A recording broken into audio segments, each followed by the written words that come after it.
नमस्ते, मेरा नाम शिवांश बिरला है। मैं बीबीएडी का छात्र हूँ। मेरे सीआईए 2 का टॉपिक है त्रिभाषा नीति के लाभ और हानि। तो पहले ये समझ लेते हैं त्रिभाषा नीति होती क्या है। त्रिभाषा नीति का भारत की शिक्षा प्रणाली में एक महत्वपूर्ण प्रयोग है, जिसका उद्देश्य है विद्यार्थियों की भाषा और सांस्कृतिक विविधता से जोड़ना है। इस नीति के अंतर्गत बच्चों को 3 भाषाओं का ज्ञान दिया जाता है। पहली उनकी मातृभाषा, दूसरी राष्ट्रीय स्तर पर बोले जाने वाली भाषा जो कि अक्सर हिंदी होती है, और तीसरी एक विदेशी भाषा या भारत की किसी अन्य क्षेत्रीय भाषा। इस नीति के कई लाभ और कई हानि हैं। तो पहले आइए लाभ देख लेते हैं। इस नीति का सबसे बड़ा लाभ है कि ये विद्यार्थियों को बहुआयामी बनाती है। मातृभाषा सीखने से वह अपनी संस्कृति, परंपरा और अपनी जड़ों से जुड़ा रहता है। हिंदी या अन्य भारतीय भाषा सीखने से देश के अलग अलग हिस्सों के लोगों से संवाद कर सकते हैं और राष्ट्रीय एकता को मजबूत बना सकते हैं। वहीं अंग्रेजी जैसी विदेशी भाषा सीखने से वैश्विक स्तर पर अवसर प्राप्त कर सकते हैं। इस प्रकार ये नीति विद्यार्थी को स्थानीय, राष्ट्रीय और अंतर्राष्ट्रीय स्तर पर सक्षम बनाती है।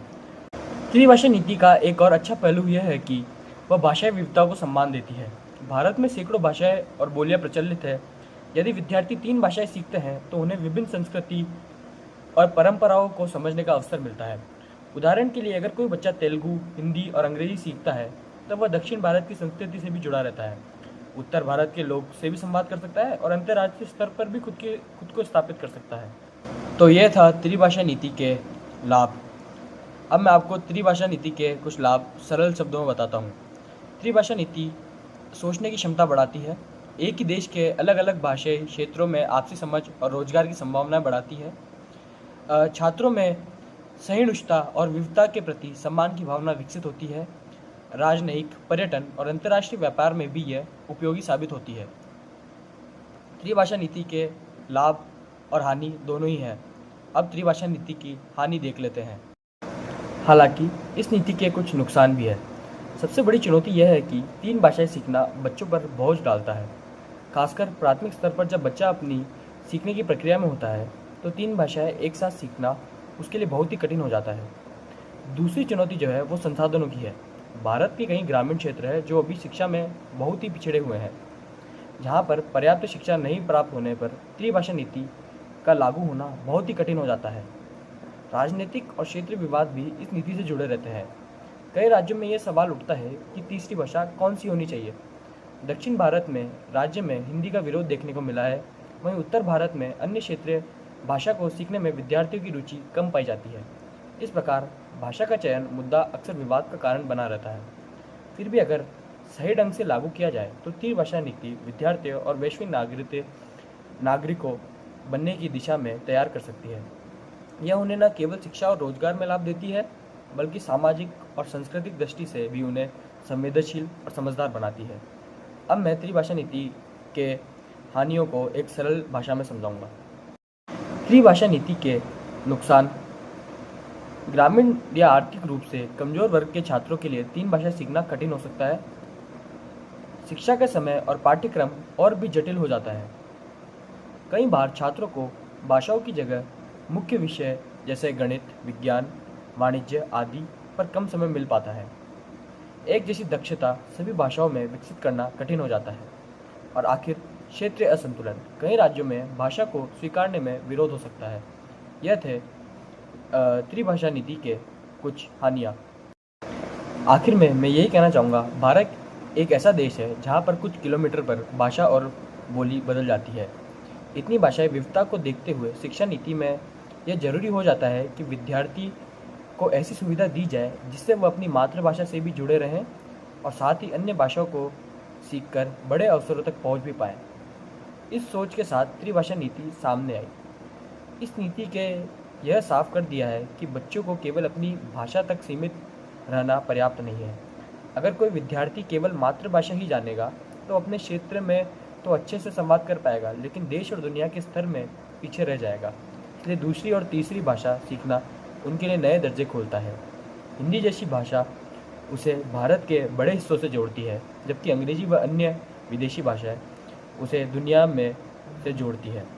इस तरह ये नीति बच्चों को स्थानीय, राष्ट्रीय और अंतर्राष्ट्रीय तीनों स्तरों पर मजबूत बनाती है। त्रिभाषा नीति का सबसे अच्छा पहलू यह है कि भारत की भाषाएं और सांस्कृतिक विविधता का सम्मान करती है। एक बच्चा अपनी मातृभाषा सीखता है तो वह अपनी संस्कृति और परंपराओं को समझता है।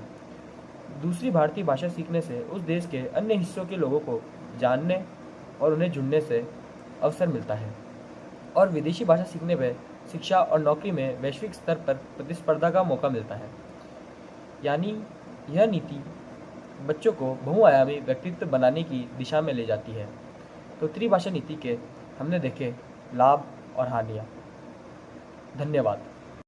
नमस्कार दोस्तों, मेरा नाम मुइज़ है और मैं बीबीए डी कक्षा से हूँ और आज मैं द्विभाषा नीति के बारे में चर्चा करने वाला हूँ।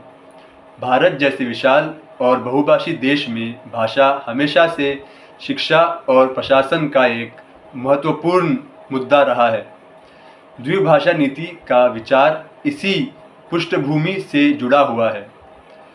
इस नीति का उद्देश्य यह है कि विद्यार्थी कम से कम 2 भाषाएं सीख सकें, एक उनकी मातृभाषा और दूसरी हिंदी या अंग्रेजी जैसी व्यापक रूप से उपयोग की जाने वाली का सबसे बड़ा सकारात्मक पक्ष यह है कि यह छात्रों पर अतिरिक्त बोझ नहीं डालता।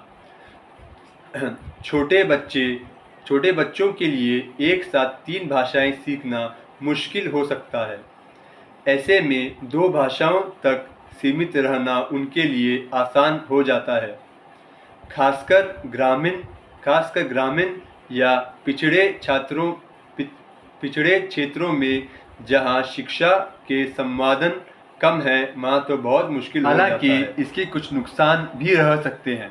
सबसे बड़ी कमी यह है कि केवल 2 भाषाएं तक सीमित रहने की वजह से विद्यार्थी का भाषाई दायरा छोटा रह जाता है।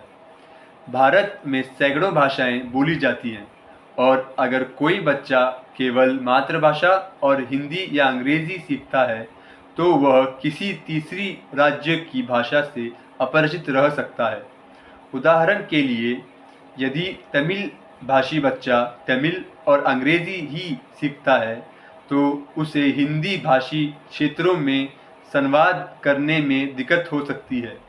इसी तरह अगर कोई बच्चा मराठी और हिंदी ही जानता है तो उसे अंग्रेजी बोले वाली जानी। दूसरी कमी यह है कि द्विभाषा नीति देश में भाषाई एकता को बहुत मजबूती से आगे नहीं बढ़ा पाती। यह केवल न्यूनतम आवश्यकता पूरी कर सकती है। बड़ा लाभ यह है कि यह सरल और व्यवहारिक है। जब बच्चा अपनी मातृभाषा में शिक्षा प्राप्त करता है तो उसे समझने और सीखने में आसानी होती है। मातृभाषा में पढ़ाई करने से उसकी सोचने और अभिव्यक्त करने की क्षमता विकसित होती है और वह अपने सांस्कृतिक जोड़ों से जुड़ा रहता है। दूसरी ओर, यदि उसे हिंदी या अंग्रेजी जैसी भाषा भी सिखाई जाती है तो वह देश के बाकी हिस्सों के लोगों से संवाद करने में फिर भी द्विभाषा नीति का सबसे बड़ा सकारात्मक पक्ष यह है कि यह छात्रों पर अतिरिक्त बोझ नहीं डालता। छोटे बच्चों के लिए एक साथ 3 भाषाएं सीखना मुश्किल हो सकता है। ऐसे में 2 भाषाओं तक सीमित रहना उनके लिए आसान हो जाता है। खासकर ग्रामीण या पिछड़े क्षेत्रों